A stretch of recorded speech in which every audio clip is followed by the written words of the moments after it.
Well, new details emerge surrounding Hunter Biden's dealings with foreign powers. One America's Jack Posobiec sat down with investigative journalist Matthew Tyrmand to get the full story. We're in the final stages of the 2020 campaign, and October surprises are in the air. One such October surprise has arrived here to One America News, courtesy of a trove of emails relating to Hunter Biden, the son of presidential candidate Joe Biden, and his business partners. These emails come to us by way of independent investigative journalist Matthew Tyrmand. So walk me through this material. I was put into contact with Bevan Cooney directly through a source that I had met years ago in Chicago, and he had reached out to me at the end of September and said that he is in the federal facility where Bevan Cooney is. And he said, Bevan wants to go public. And I told him that I know you and that you had worked with Peter Schweitzer in the past, who obviously Peter Schweitzer had written the book literally on Burisma. And he introduced me to Bevan. And Bevan sent me his login. And he said, and with written authorization saying, I want you to go through my emails and make these things public and transparent. Tyrmand explained to us that he was authorized access to the email address of Bevan Cooney, a former business associate of Hunter Biden and Devon Archer, who has since been incarcerated. Cooney says, according to Tyrmand, that he felt like he was the fall guy and wanted to come clean. Bevan Cooney's emails, there's about 26,000 of them, so obviously it's taken some time for me to start to sift through them and understand what I'm looking at, that there was mentions of what Peter and I kind of refer to as the United Nations of global corruption, these four countries, China, Russia, Ukraine, and Kazakhstan. That's predominantly what these business emails have to do with, is these theaters of business. Tyrmand allowed One America News to show him logging in to the Gmail account and to observe the metadata on the individual emails. So from those 26,000, and you let me take a look at this, you have direct access to this. It's a Gmail account.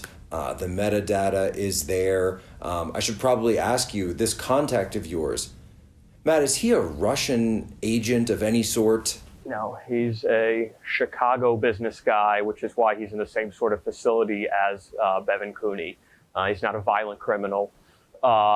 He was best I can tell, he was involved in some white collar stuff that I can't make a judgment on. Isn't this all just a Russian disinformation plot? Well, Bevan is not a Russian. He's an American. Bevan looks like he was somebody who just helped them on the business side get paperwork done and helped move things forward on these business projects. So I don't think he's a Russian agent. The guy that I had met who put us into contact, I don't think he's ever had any connection to Russia.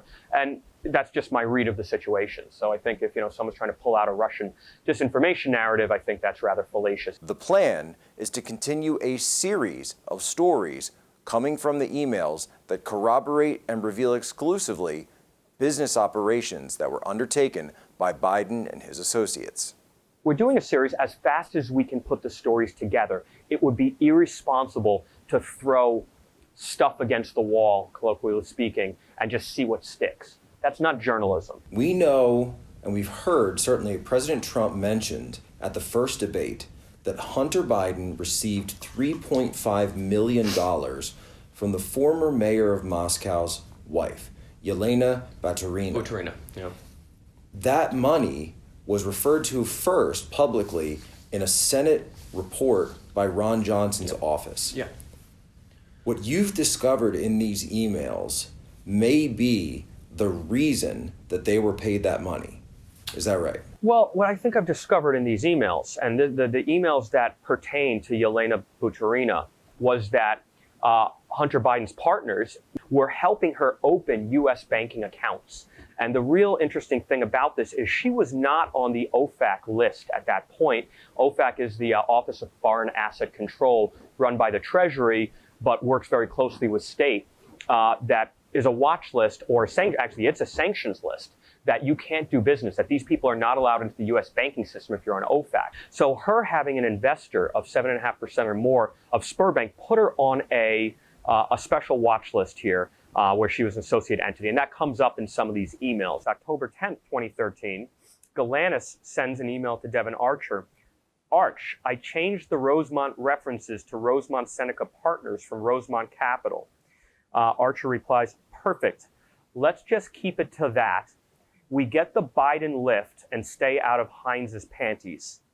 All of this took place at the end of 2013 and beginning of 14 during the Ukrainian Maidan Revolution and later the Russian annexation of Crimea.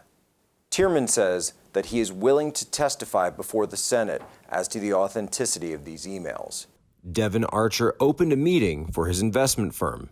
Contained within the meeting minutes are his claim that the same Russian oligarch had invested over $200 million with his firm.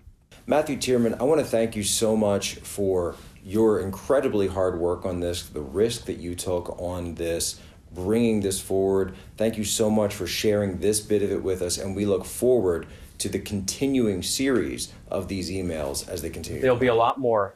China, Ukraine, Kazakhstan, in the U.S. There's a lot more, and Peter and I will endeavor to get through them as quick. We're not sleeping. We're working all the time, his team, me, to get this stuff out as soon as possible. Thank you for joining us, One American Thank News. you.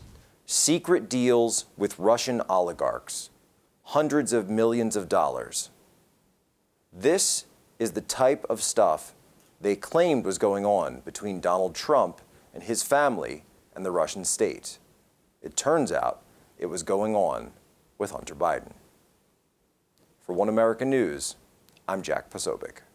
Want to see more videos like this? Click on the link below and subscribe to One American News on YouTube, and call your cable provider and kindly demand that One American News is added to your lineup. Call and subscribe today.